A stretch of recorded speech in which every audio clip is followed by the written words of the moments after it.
If you are shopping for a capable, practical compact SUV, chances are the Subaru Forester is right at the top of your list. And honestly, it should be. With its standard symmetrical all-wheel drive, incredible boxy visibility, and impressive ground clearance, it's the quintessential adventure vehicle for families, campers, and outdoor enthusiasts. In this video, we're going to cover exactly which years are bulletproof investments, which years are absolute financial nightmares you must avoid. Let's get into it. Number 1. The modern gold standard, 2020 to 2024 Forester. When Subaru redesigned the Forester for the 2019 model year, they moved it to the Subaru Global platform. While the chassis was great, the 2019 model suffered from major first-year launch bugs, which we'll talk about later. But by the time 2020 rolled around, Subaru rolled up their sleeves and fixed the vast majority of those structural and electronic gremlins. If you want a vehicle that seamlessly blends modern tech, cutting-edge safety features, and robust mechanical reliability, the 2020 to 2024 window is your sweet spot. First, let's talk tech and interior comfort. Unlike older Subarus, which felt notoriously cheap and plasticky inside, these years offer heavily insulated cabins, comfortable geometry, and standard Apple CarPlay and Android Auto across all trims.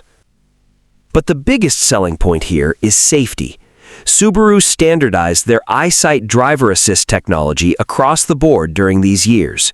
This system uses dual-color cameras mounted by the rear-view mirror to track traffic, provide adaptive cruise control, and apply pre-collision braking. It is widely regarded as one of the best safety suites on the market. Now, if you are looking at this generation, there is one standout year you need to know about: 2022. In 2022, the Forester received a mid-cycle refresh with redesigned headlights, but more importantly, Subaru introduced the Wilderness trim. If you are an overlander or weekend warrior, this is the version to look for. Subaru didn't just slap some plastic cladding on it and call it a day. The Wilderness features raised suspension giving you 9.2 inches of ground clearance, a revised Lineartronic CVT transmission with a revised final drive ratio to optimize low-end torque for climbing, a heavy-duty transmission cooler that doubles the Forester's towing capacity from 1,500 pounds up to 3,000 pounds, StarTech's water-resistant upholstery inside so you don't ruin your seats with muddy gear or wet dogs.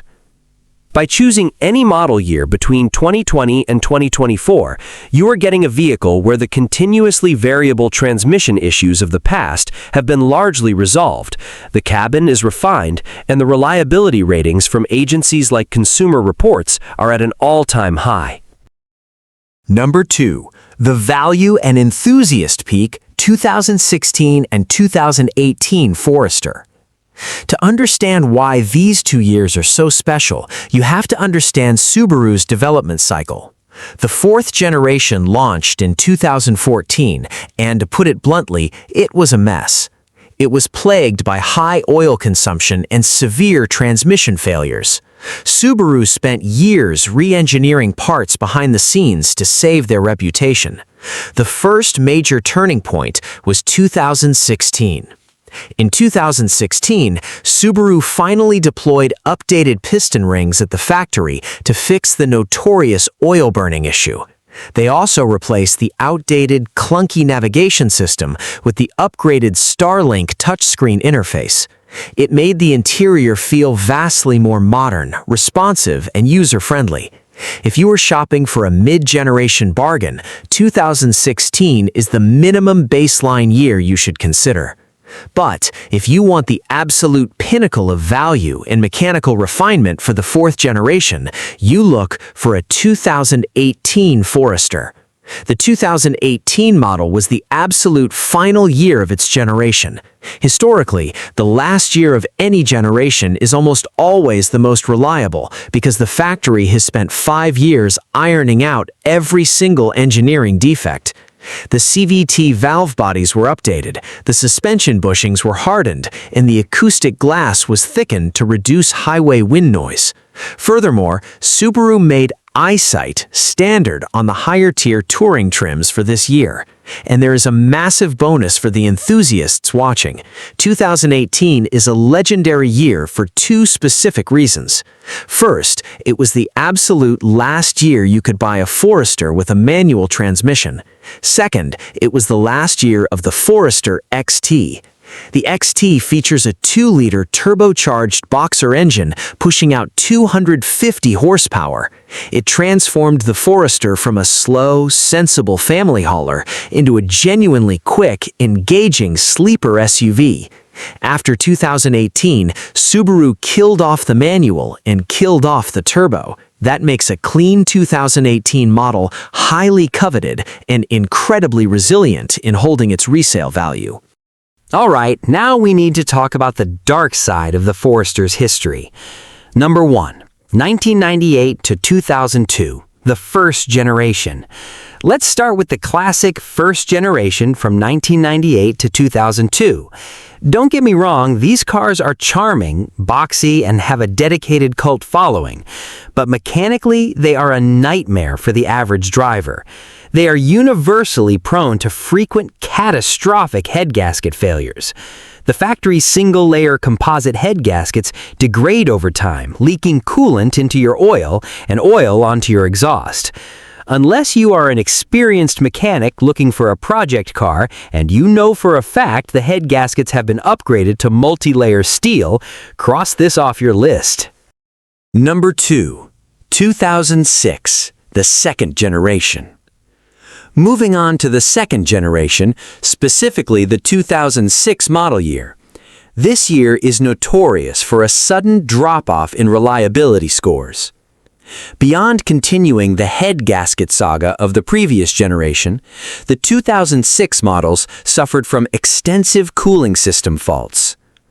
The radiators were prone to cracking at the plastic end tanks, leading to sudden overheating, which instantly warps the aluminum engine block. They also have a documented history of severe underside corrosion and cold weather fuel lines leaking raw gas smells into the cabin. Number 3, 2014 to 2015, the early fourth generation. Now for the most common trap on the used market right now, because of how affordable they look. 2014 and 2015. These were the first 2 years of the fourth generation, and they are plagued by two massive, incredibly expensive flaws. The first is excessive oil consumption. The 2.5-liter FB25 engine had defective piston rings from the factory. These engines would burn through a quart of oil every 1,000 to 1,500 miles. If owners didn't check their dipstick constantly, the engines ran dry and destroyed themselves. It resulted in a massive class action lawsuit against Subaru. The second flaw is premature CVT transmission failure. The early Lineartronic CVTs would experience severe belt slippage, shuddering, and complete valve body failure, often before reaching 100,000 miles. A replacement CVT costs anywhere from $6,000 to $8,000. Subaru actually had to extend their factory transmission warranty to 10 years or 100,000 miles just to cover the massive influx of failures. Today, most of those extended warranties have expired, leaving you holding the bill. Number 4, 2019, the fifth generation launch. Finally, the 2019 model year. As I mentioned earlier, this was the first year of the current global platform redesign. It is a textbook example of why you should never buy the first year of a new car generation. Owners frequently report rough, jerky shifting from the transmission as it struggles to find its simulated gear ratios. The infotainment screen is plagued with electronic glitches, random blackouts, and frozen screens. But the most dangerous issue on the 2019 model is the thermal control valve, or TCV failure. This electronic valve replaced the traditional mechanical thermostat to control coolant flow. When it fails, and it will fail, it typically gets stuck closed, causing the engine to overheat almost instantly, or stuck open, meaning your car will never get up to operating temperature or provide heat in the winter. It's a $1,500 repair that Subaru didn't properly fix until mid-2021. At the end of the day, the Subaru Forester remains one of the most practical, capable, all-weather vehicles ever built. What do you think? Are you currently shopping for a Forester, or do you own one of the years we talked about today? Let me know your experiences down in the comments below. I read and reply to as many as I can.